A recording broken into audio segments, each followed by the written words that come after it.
The vibration of my iPhone shattered the silence of my bedroom at exactly 3 in the morning. I rolled over to silence the disturbance. My eyes focused on the glowing screen in the dark. My heart slammed against my ribs. The caller ID displayed a name that belonged on a tombstone. It read Sarah. My twin sister Sarah had been buried 6 feet underground in the Oakwood Cemetery for exactly 730 days. I stared at the green answer button. Logic told me this was a cruel prank by a hacker. But my trembling finger swiped right before my brain could stop it. The connection loaded with a digital stutter. A face appeared on the screen. I covered my mouth to stifle a scream. It was Sarah. She looked older and thinner. Her blonde hair was matted with dirt. She was not in a coffin. She was huddled in the corner of a damp concrete room. Sarah pressed her face close to the camera lens. Her eyes were wide with animalistic panic. She whispered my name with a voice that cracked from severe dehydration. I begged her to tell me where she was. She ignored my question. She hurriedly explained that she did not have much time. She claimed that the drowning at Lake Erie was staged. She turned the camera to show a heavy steel door behind her. A shadow moved under the crack of the door. Gasp. She pleaded with me to find the farmhouse with the red weather vane. The video feed glitched into static. The screen went black. The call ended. I sat in the darkness. My lungs forgot how to inhale.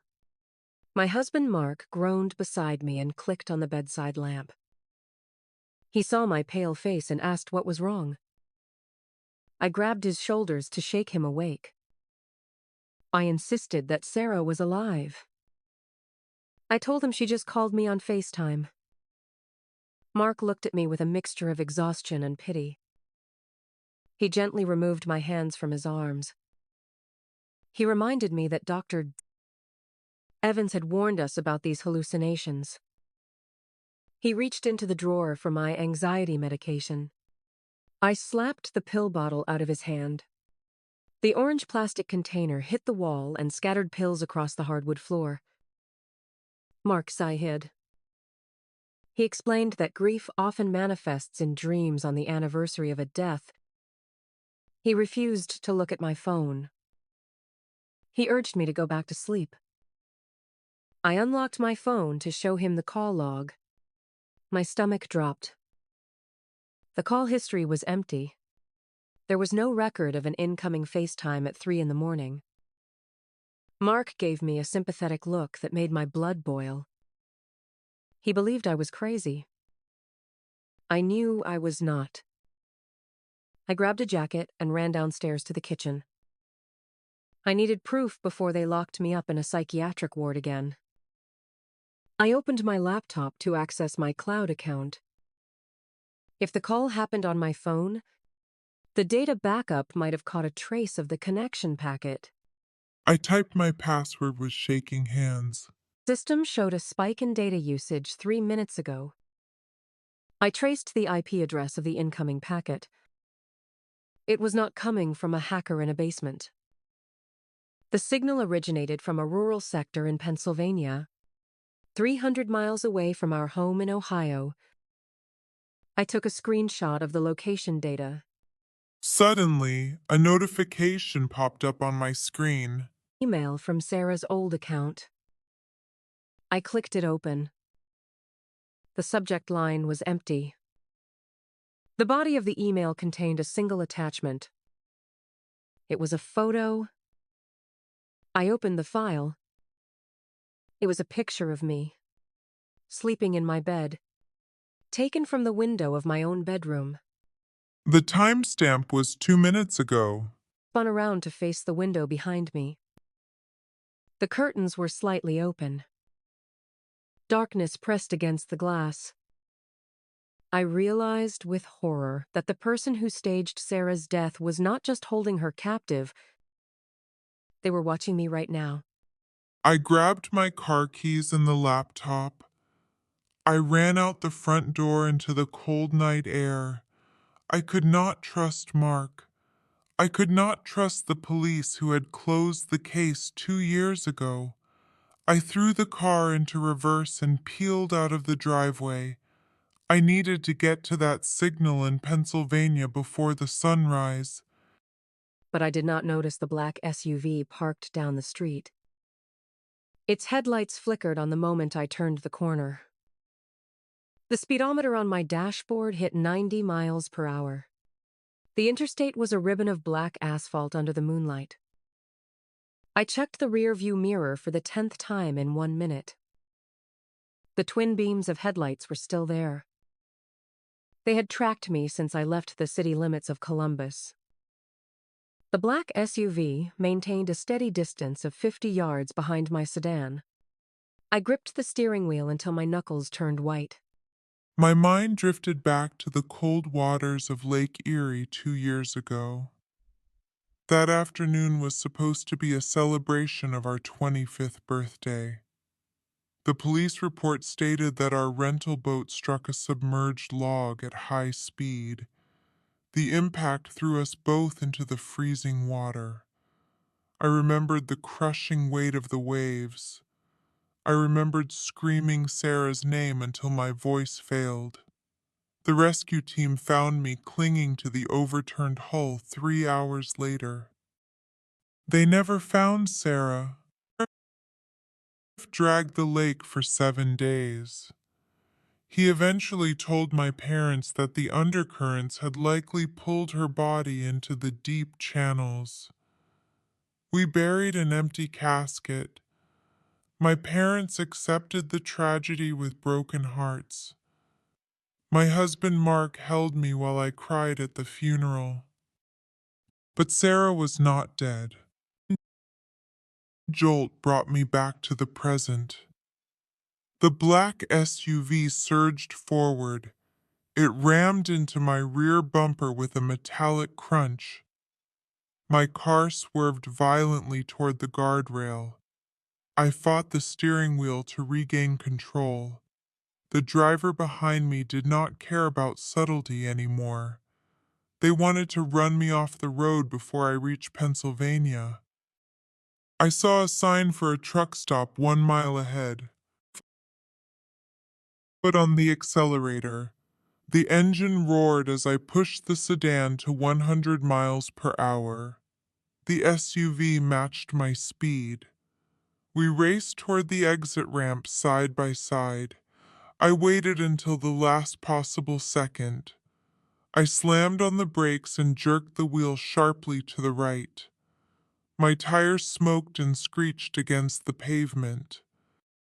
My car drifted onto the exit ramp. The SUV could not make the turn at that speed. It shot past the exit and disappeared into the darkness of the highway. I exhaled a breath I did not know I was holding. I guided my shaking car into the crowded parking lot of the truck stop. I parked between two massive 18-wheelers to hide my vehicle from the main road. I needed to know exactly where I was going. Laptop on the passenger seat. The screen glowed in the dim cabin. The tracking program showed the signal had stopped moving. It pinpointed a specific address in a rural county just across the state line. I copied the coordinates into a property record database. I needed to know who owned the farmhouse with the red weather vane. The search bar loaded slowly. It appeared on the screen. The blood drained from my face. The property was not owned by a stranger. It was not owned by a random kidnapper. The deed to the farm belonged to a holding company called Vance Agricultural. Vance was my married name.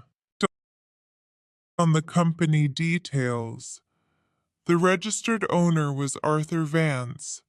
Arthur was my father-in-law. He was Mark's father. A wave of nausea hit me. Arthur was a retired surgeon who spent his weekends gardening. He had cried with me at the memorial service. He had paid for the flowers on Sarah's empty grave.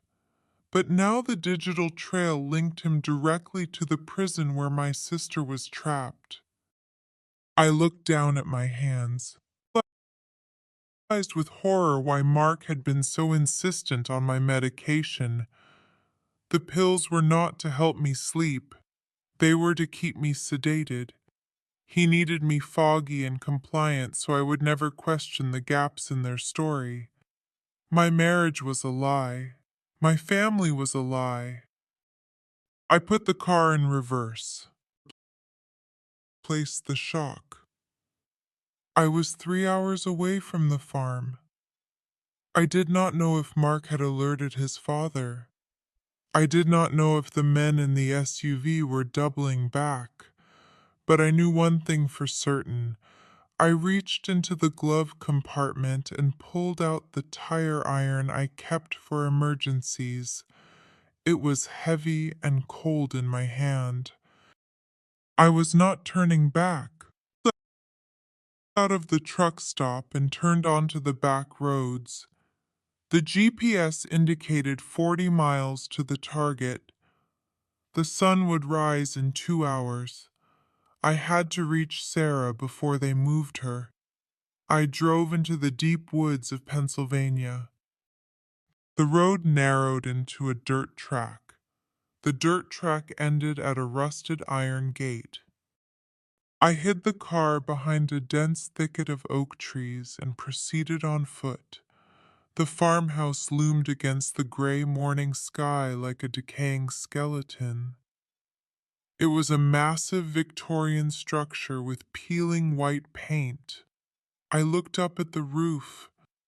A red weather vane shaped like a rooster spun slowly in the wind.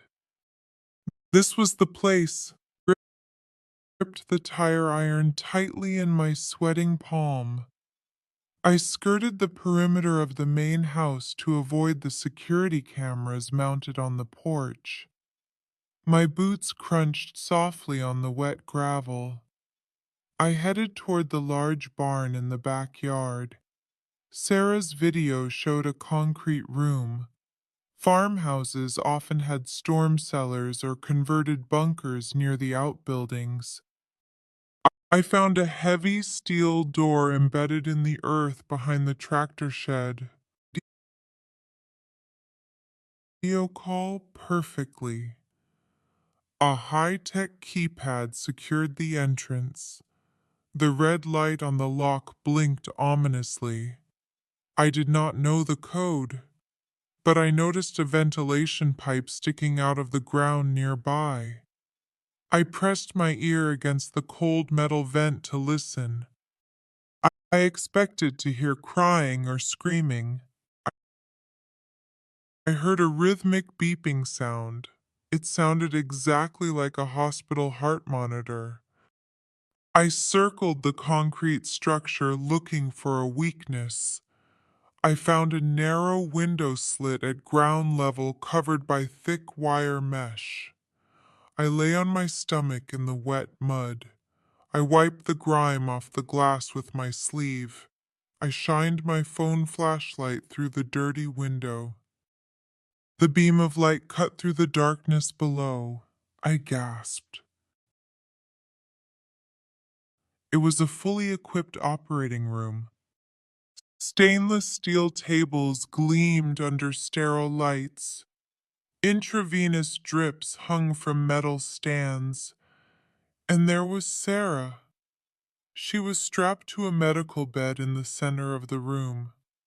Tubes ran from her arms into a large centrifuge machine that spun rapidly. She looked pale and unconscious. But she was not alone. Men in blue surgical scrubs stood over her. He was checking the monitors with clinical detachment. He turned his head slightly. I recognized the profile immediately. It was Arthur Vance, my father-in-law, filled with a clear liquid. He injected it into Sarah's IV line with practiced precision. Her body convulsed on the table. Rage exploded in my chest. Just holding her. They were harvesting her. I scrambled up from the mud. I needed to break that door down before he injected her again. I raised the tire iron high above my head to smash the electronic lock mechanism. I prepared to strike with all my strength. Suddenly, a cold metal barrel pressed against the back of my neck. Echoed in the silence. I froze. A familiar voice spoke from behind me. It was calm and terrifyingly polite. Mark commanded me to drop the weapon. It had beaten me here. I dropped the tire iron. It landed with a dull thud in the mud. Mark grabbed my arm and shoved me toward the steel door. He punched a code into the keypad. The heavy lock disengaged with a hiss of hydraulics. He forced me down the concrete stairs into the sterile white room. The air smelled of antiseptic and ozone. From his charts, he did not look surprised. He simply adjusted his glasses and told Mark to tie me to the chair in the corner. I screamed at them. I called them monsters. I demanded to know why they tortured Sarah for 2 years. Arthur sighed as if he were explaining a simple math problem to a child. Far end of the room. He pulled it back to reveal another hospital bed. A teenage boy lay there. He was frail and connected to a ventilator. His skin was translucent. I recognized him. It was Leo, Mark's younger brother. Leo was at a boarding school in Switzerland. That was another lie. Arthur explained that Leo was born with a rare genetic blood disorder. His bone marrow could not produce healthy cells. Without a constant supply of compatible plasma, he would die within weeks. The donor had to be a perfect genetic match. Sarah was that match. I stared at my sister. Her arms were covered in track marks and bruises. They had drained her life force drop by drop to keep their son alive. They had turned her into a living blood bag. I looked at Mark with tears in my eyes. I asked him why he married me. He could not meet my gaze. Arthur answered for him. He said that Sarah was the primary donor, but they needed a backup plan in case her body failed. That was why Mark courted me. That was why Mark married me. I was not a wife. I was a spare part. Watch. He said Sarah's vitals were dropping too low. Her heart was failing. He looked at Mark. He gave a curt nod. He said it was time to switch donors. Mark walked toward me with a syringe of sedative through my veins. I looked around the room for anything to use as a weapon. My eyes landed on the medical tray next to me. There was a scalpel, but my hands were tied behind the chair. I looked at Mark. I decided to use the only weapon I had left, the truth. I told Mark to look at the blood bags. I told him to look at the labels. I shouted that he was making a mistake. I screamed that Sarah was not a match for Leo. Mark hesitated. The needle hovered inches from my arm. Our mother took to her grave. I revealed that Sarah and I were not identical twins. We were fraternal, and we had different fathers. Arthur froze. He dropped his chart.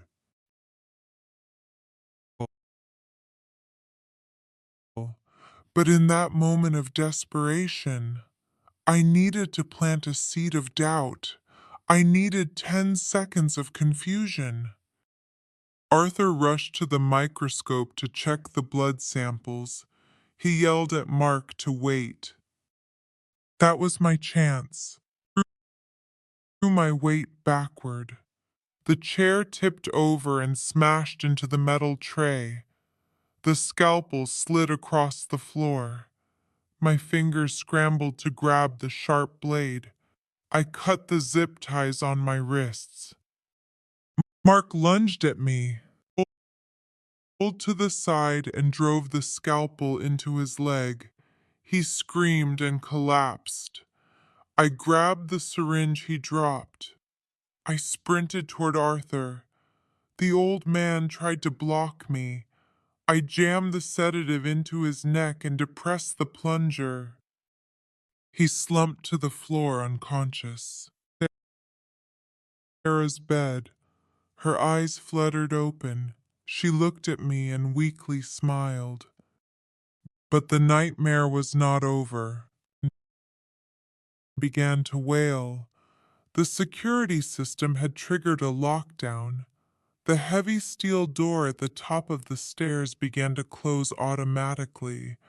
If it sealed, we would be trapped in this tomb forever.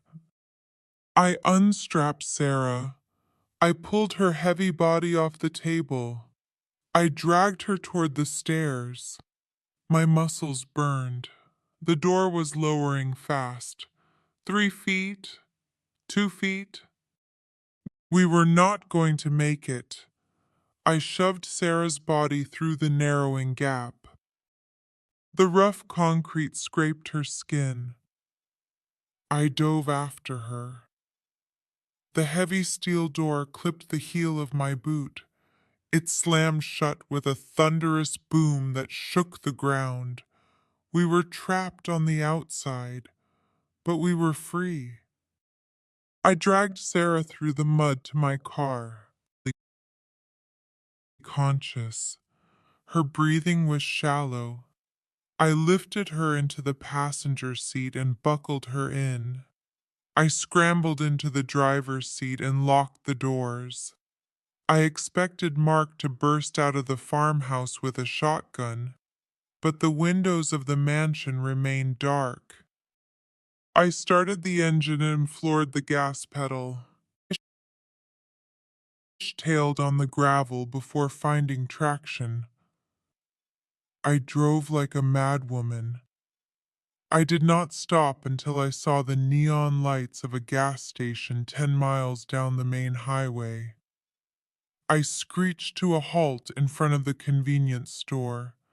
I dialed 911 on my speakerphone. I screamed at the operator to send every unit they had. Arrived within 8 minutes. Paramedics swarmed my car to stabilize Sarah. They loaded her onto a stretcher. I refused to let go of her hand until they forced me into a separate ambulance. I watched through the rear window as a convoy of SWAT vehicles sped toward the Vance farm. By noon, the secret was out.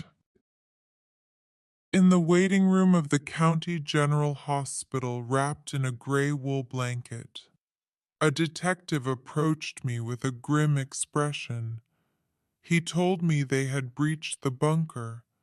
They found Mark bleeding on the floor from the stab wound. They found Arthur trying to delete his research files. Both men were in custody. The detective revealed the scale of the horror. The police found records dating back 3 years. Arthur had not just used Sarah. He had purchased blood on the black market before kidnapping her. He had turned his farm into a private slaughterhouse to extend the life of his youngest son. I asked about Leo, the boy in the bed. Looked down. He said the boy passed away an hour after the police cut the power to the bunker. Without the machines and the constant transfusions, his body simply gave up. I felt a strange pang of sadness. Leo was a victim too. He was a prisoner of his father's obsession, just like Sarah.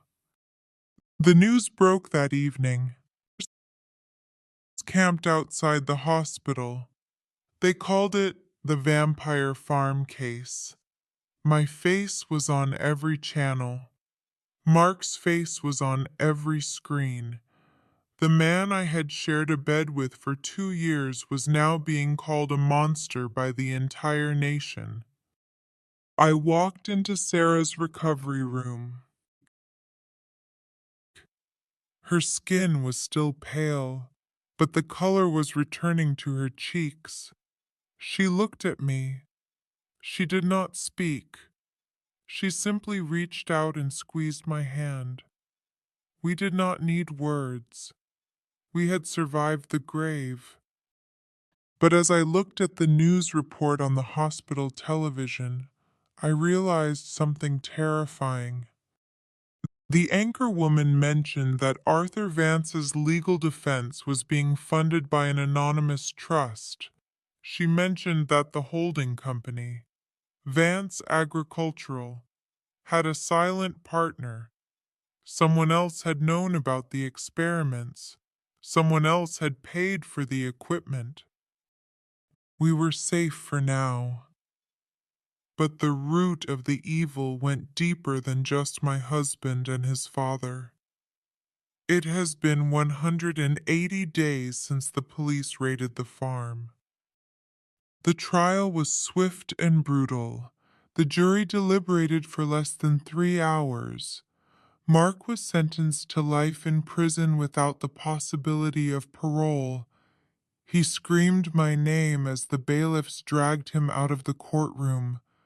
I did not flinch. I watched him disappear behind the heavy oak doors with dry eyes. Arthur Vance never made it to prison. Massive stroke in his holding cell 2 days after his arrest. The doctors said his heart simply gave out. I call it justice. Today, Sarah and I stood in the Oakwood Cemetery. The air was warm. We were not here to mourn. We were here to correct a mistake. 2 workers used a backhoe to lift the granite headstone that bore Sarah's name. They pulled the empty casket out of the earth. We watched them fill the hole with dirt and on her cane. Her physical wounds had healed, but the mental scars would take a lifetime to fade. She squeezed my hand. She told me that she used to scream for me in the dark. She said she knew I would come. She knew I would answer the call that everyone else said was impossible. I looked at the empty patch of grass where her grave used to be. It convinced me that I was insane. My husband tried to drug me into silence, but a single instinct had saved us both. I realized then that the strongest connection is not a Wi-Fi signal. It is not a cellular network. It is the blood that runs through our veins. It is the intuition that whispers the truth when logic screams a lie. I took my phone out of my pocket, black screen, for 2 years. This device was a source of pain. It was a reminder of what I had lost. Now, it was a weapon. It was the tool that tore down a house of lies. I turned the phone off, threw it into the fresh dirt before the workers could finish sodding the grass. I did not need it anymore. The ghost in the wires was gone.